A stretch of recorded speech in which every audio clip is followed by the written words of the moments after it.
मराठा समाज हा शूद्र आहे म्हणजे मागासलेला आहे। याच्यासाठी माझ्याकडे 3 चांगली उदाहरणे आहेत। एक, छत्रपती शिवाजी महाराजांचा राज्याभिषेक नाकारला, त्याचं कारण ते शूद्र आहेत आणि शूद्राला राजा होण्याचा अधिकार नाही।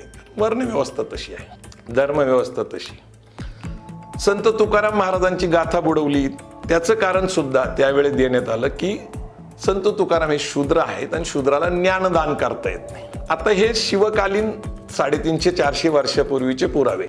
अगदी 100 वर्षापूर्वी ब्रिटिश काळामध्ये 1899 ते 1901 महाराष्ट्रात एक वेदोक्त का पुराणोक्त नावाचं प्रकरण शाहू महाराज कोल्हापूरचे राजे यांच्याबरोबर घडलं आणि या प्रकरणामध्ये छत्रपती शाहू महाराज हे शूद्र आहेत आणि शूद्राला वेद मंत्राचे अधिकार नाहीत म्हणून पुराणोक्त मंत्र म्हणत होते त्यांचे भटजी। अगदी आमच्या मुलामुलींच्या लग्नपत्रिकेमध्ये जर वर्ण बघितला तर तो शूद्रच दिसतो, गण बघितला तर राक्षस